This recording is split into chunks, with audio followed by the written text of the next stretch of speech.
Welcome friends to another r/IDontWorkHereLady video. You don't work here, but I do, so if you want to help out, make sure to hit the like and subscribe buttons down below. That said, our first story of the day is by Lady Azimuth. No, I don't work here, and that's not my manager. This isn't the most exciting, because lol real life, but god darn if it hasn't annoyed me for like 3 weeks straight. So to start, if y'all don't know, when you see someone working a kiosk in a store or mall, they don't, in most cases, work for that store. Usually they're hired by a marketing company that's hired by the store specifically to sell whatever it is. In my case, credit cards for a hardware store. I won't say the name because I like being employed, but I live in Canada, and that should give you all the info you need there. This is done because usually this involves a pretty particular knowledge of a specific product, as well as the ability to sell and meet quotas and stuff. So the long and short is I don't work for Canadian hardware store. Now, I help people as long as it does not get in the way of my work. If they need to know where something is, I'll tell them or look it up on their freely available public app. The unfortunate side of this is that because it's COVID times, there's usually a lack of staff.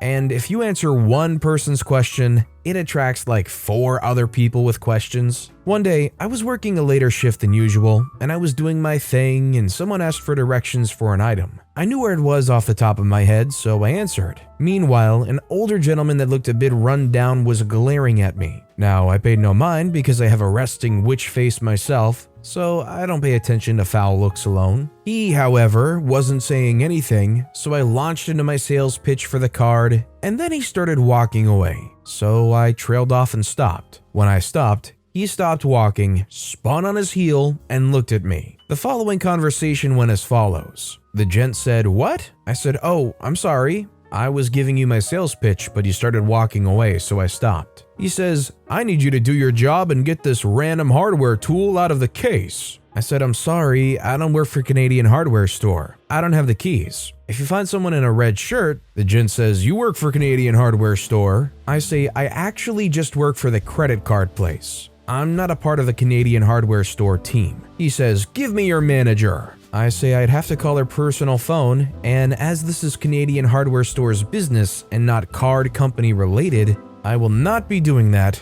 I'm sorry. The gent says, "You salesmen are so freaking annoying. Some of you will stalk me across the store every time I come in and ask me twice and won't leave me alone." Me, who has not left my kiosk because I'm lazy and don't like wandering. I said, "I'm sorry to hear that. They shouldn't. Our handbook and training says not to be aggressive and pushy, though I have seen some people be like that on my off time. I know how annoying it can be." The gent, clearly not knowing what to be angry about and clearly wanting a fight, says, "You should be ashamed of yourself." Me, blinking slowly, not sure how to respond. He says, "You're a panhandler. You're begging for money and taking advantage of poor people." I'm on welfare because this was supposed to be a full-time job, and they've only been giving me 1 6-hour shift a week. He says, "You're worse than the bums on the street. Go freaking beg outside." Me, knowing not to respond to this clearly alcoholic, poorly dressed, single dude, says nothing.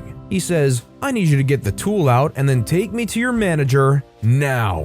I say, as I said before, I don't work here, and if you find someone in a red shirt, he says, "Nobody freaking works here, nobody works. Where are the staff?" Me, sighing, said, "I don't know, they're probably just busy. There's red staff call buttons everywhere around the store. If you press it, someone will come." The gent says, "I'll find your manager, and I'll make sure that all of you vultures never work in any of these stores again."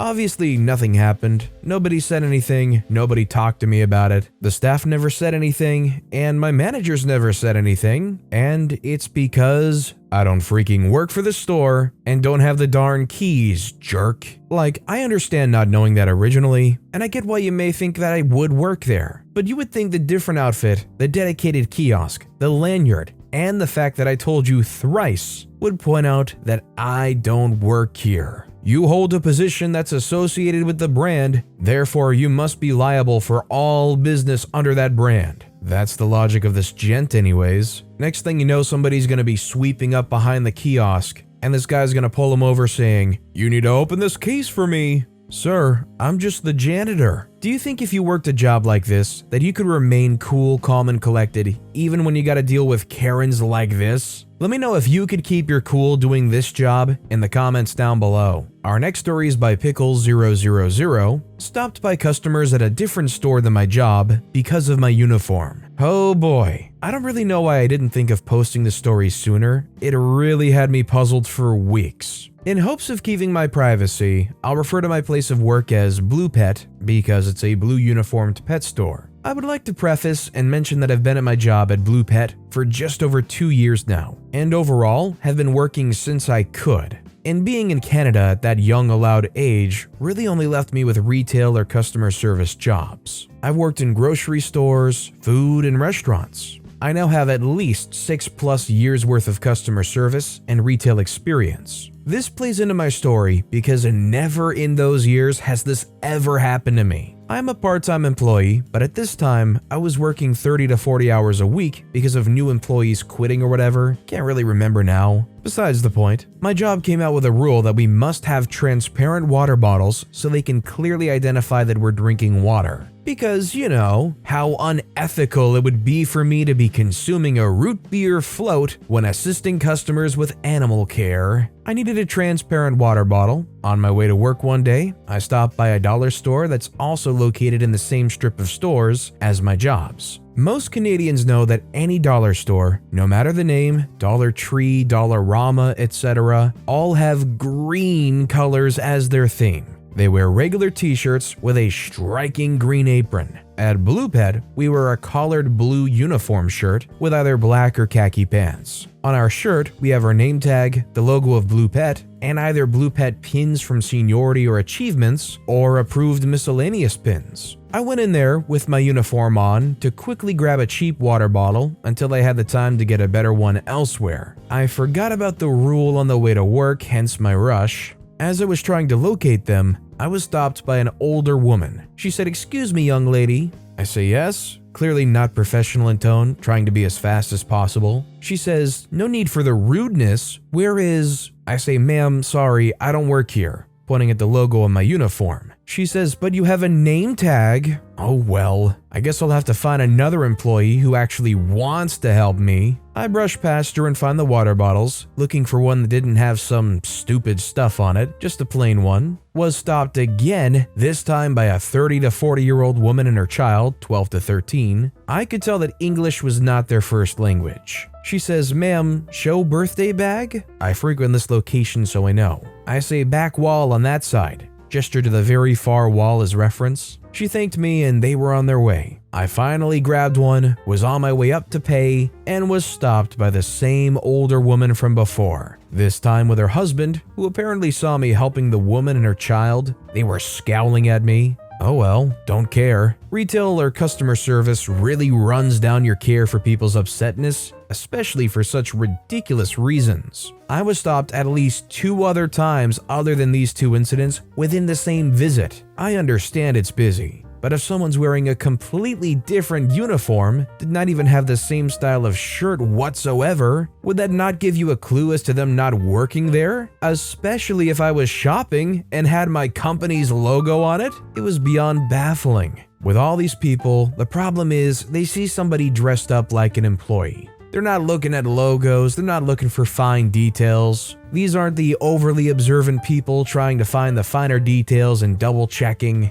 They just want to know where the 2 for $5 bologna is. They just want to know if you have any more limited edition blue RC Cola in stock. They're the kind of people that want to know if you have exactly 3-foot-long pool noodles. Why? You don't want to know. Our next story is by Kim Pre. I bought these avocados and they are crap. My husband and I worked at a car dealership together. One night after work, we stopped at a grocery store to pick up dinner stuff. He had been wearing a white shirt and red tie combo that day, which is also what the produce managers at this chain of supermarkets also wear. Older guy comes up to him and says, "Hey, you should know these avocados are bad." Husband says, "Oh yeah? Good to know, I'll avoid them." The guy says, "Well, I bought these avocados and they're crap." Holds up bag. He says, "I took them home and now my wife's all over my butt about these darn avocados." Husband says, "Wow, that's awful. He says, "What are you gonna do about it?" Husband says, I guess point you to that guy over there? Points to manager stocking produce. The guy says, you don't work here, do you?" Husband says, "Nope." The guy says, "Sorry about the fuss. Don't buy the avocados, they taste like crap." Husband says, "Well noted, sir. Have a great day." It's been our funny inside joke for 16 years now. These avocados are crap. This poor fella just went to the store, wanted some good avocado, wanted to get that guacamole going at home. Their wife was ready for it, and they were crap. Nobody wants crappy avocados. Our next story is by S-Hit Poster 9000. "Sorry, ma'am, I don't know crap about who did the utility marks. So, about half a month ago, I was instructed to check a sewer main. It's a problem spot, yada yada. I get there and start working the cover with my pick. While I'm doing this, some random lady with the friggin' stereotypical haircut and all walks up and begins ranting about the spray paint that marks the utilities, because of course this problem main's in the middle of a work zone, there's gas lines marked everywhere, and how I need to fix it because that's illegal. I honestly was just ignoring her, but she did mention something about gang marking and paint being on her property. Either way, not my circus, and not my chimps in dresses. While fully removing the manhole lid, I turn and look at the lady and say, "Sorry, I don't work with them." And without skipping a beat, she starts witching about how awful the sewer smells. "Yeah, idiot, I just opened the freaking manhole. And that I need to fix it right now or she'll tell your boss." As I'm taking photos of inside the said manhole for my boss. I just shrugged, sent my boss the photos he requested, and as I put the lid back, the lady scurried off. She called the city to witch, but by the time I got her odor complaint, I already had it solved. So much for trying to waste my time. I love that this lady literally saw somebody going about their job at a manhole and just took it upon themselves to go involve themselves in it. Their narcissism clicked on and they're like, "Oh, this looks like a situation that deserves me being in it." Just a bunch of, "Thanks, oh that's great, oh no way, that sucks they spray painted your house. Okay, see you later, thanks for calling the city." And our final story of the day is by Nomad65555. "No ma'am, I most certainly do not shoot for Hoyt." So this story's my dad's, but I was there to witness it. So my dad, 39-year-old male, is really into archery. I shoot as well, but I've never been as into it as he has, nor as good. This past week, he registered for an archery tournament because it's his dream to be signed by a company and shoot pro. Now here's the source of the confusion. My dad's name is the exact same, like spelling, pronunciation, everything, as a guy who currently shoots pro for Hoyt Archery. And we live about 2 hours from where that guy is originally from. So this competition has two categories that are relevant. The bow hunter class is the non-pro class, where basically it's people who've not had much competitive experience. This is the class my dad registered for. This class is closed to all professional shooters since it's the non-pro class. The other class is called Open Pro, which is open to everyone, but usually contains people with much more competition experience. The day after my dad registered, we went over to my grandparents, and on the way there, he got a call from the competition organizers. This is the conversation that followed.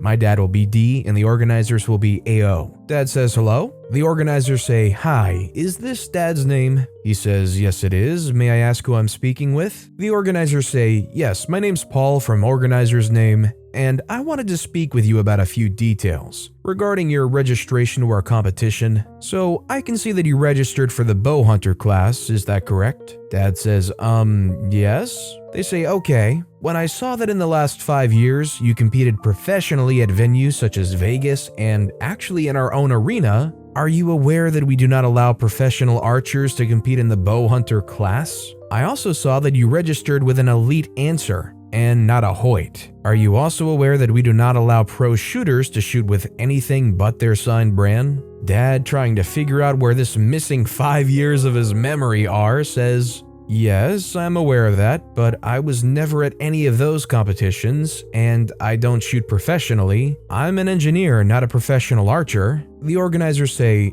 "I'm sorry, didn't you say your dad's name?" He says, "Yes, that's me, but I think you're thinking of pro shooter's name, which is the same as mine." They say, "Oh, so you don't shoot professionally for Hoyt Archery?" He says, No, I do not shoot for Hoyt Archery." Silence for 10 seconds. They say, okay, well, just forget that this call happened and we'll see you competition day. They hung up, and my dad and I had a good laugh. And I have a feeling if he's able to go pro, that this may be a running issue. These are like the stories you hear of actors who break into acting, but then very quickly have to change their name because there's just already a famous actor that has literally their first and last name. It's probably kind of cool to be able to come up with your very own name breaking into show business, but it must be kind of sad knowing that you can't truly just be your name. But with that being said, that's all the time we have for today. So of all these stories I've read today, which is your favorite and why? Let me know in the comments down below. And if you haven't yet, if you could like and subscribe, that would mean a lot to me. Whatever you do, whether it's liking, subscribing, turning notifications on, all of it helps grow this channel and I appreciate the heck out of it. So until next time, I'll see you all tomorrow with some more stories.